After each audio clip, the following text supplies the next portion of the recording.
Coming back, no, it's a great feeling. I really, they say that once a Raider, always a Raider. I know Mark Davis has said that numerous times, and certainly appreciate the opportunity he's given me to come back here. So I'm real excited to be back. Where have you seen the biggest growth in Derek?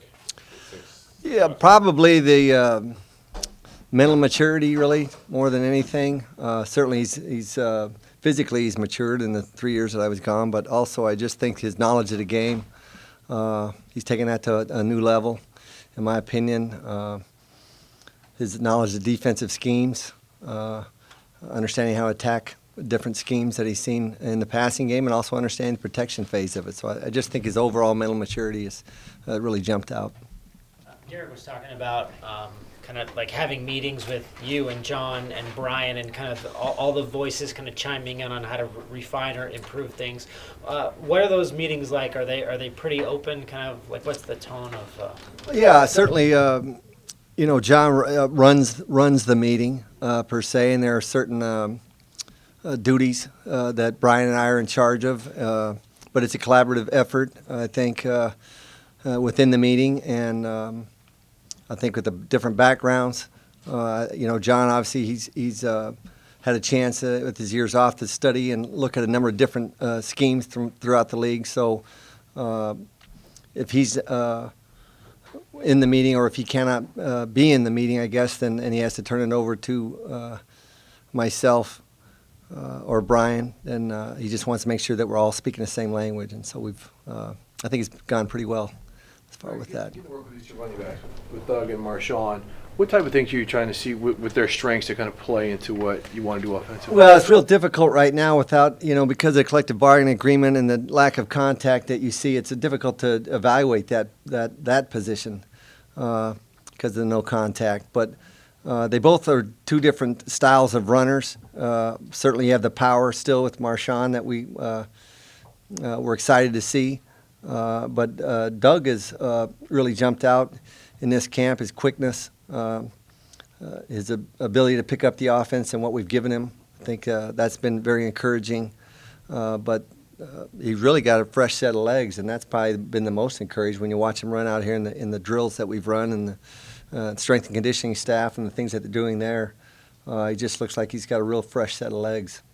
You didn't have a lot of production the last 2 years. So what did you guys see in him to say that he still had that? I would say John probably, because of living in Tampa, had a chance to see a lot more of him than anybody else did. And I think that probably aided in the decision more than anything was his confidence in what he'd seen in Doug and his conversations that he had in Doug over the years while in Tampa. So he was probably the driving force behind signing Doug, and we're real excited about it. Do you see any even subtle differences with John on the field as the guy that you coached with in Tampa Bay? No, I really don't. No, he's the passion is unmatched. I think that he's that same person. You'd think that maybe it'd slow down 10 years, but I think he's very driven. If anything, maybe it's even stronger now. It's will to win, will to prepare, will to present.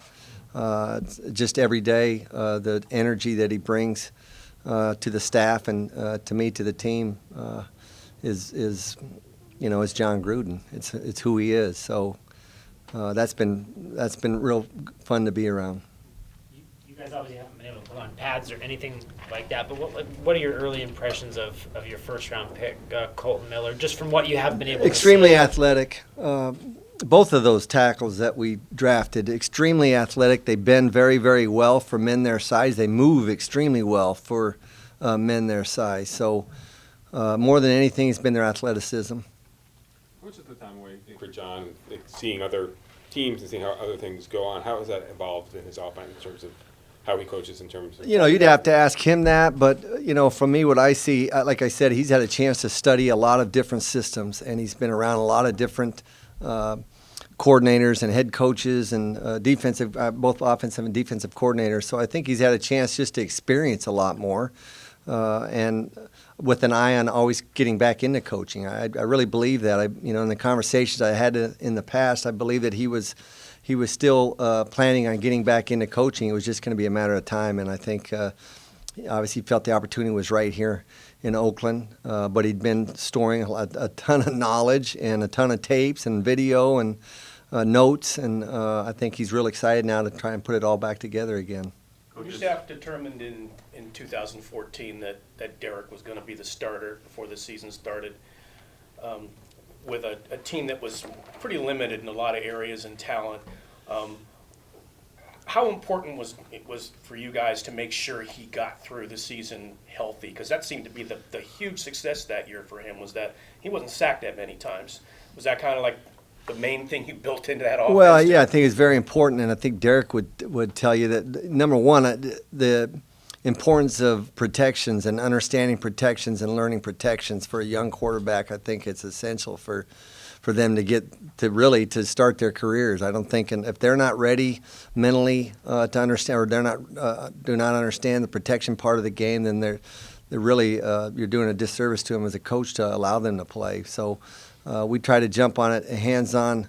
Initially was making sure that he understand that part of the football game more than anything else, and he was good with that. I think he would tell you that's allowed him to have any type of success that he had as a rookie was because of his knowledge of protections and understanding that part of the game. So, but knew he certainly had a lot of talent there to work with. Was excited to see his growth over the last 3 years. I think, like I said, he's grown in so many different areas.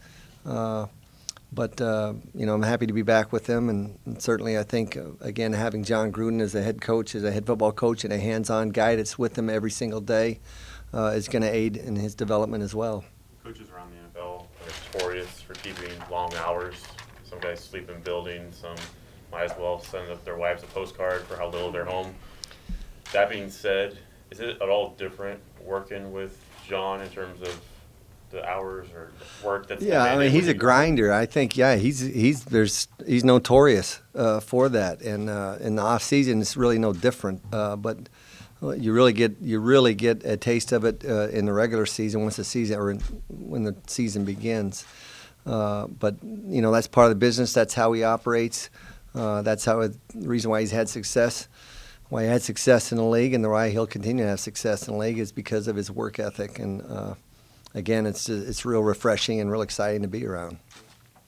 Composition of your tight end group with a guy like Jared, and then having Derek and Lee, does that kind of give you some options? You have some different skill sets there. Yeah, excited about that. Excited about that position group, just because of the different skill set that each of them have. I think Derek Carey is the kind of flex guy. He can kind of do a little bit of both. Whereas you have the real old school power tight end in Lee, and then the athletic F tight end in Jared. So just that group there is, and they've all had experience playing in the league, so they work well together. I think they respect one another, and it's just good to see that group and to see that experience level at that position. So excited about those three.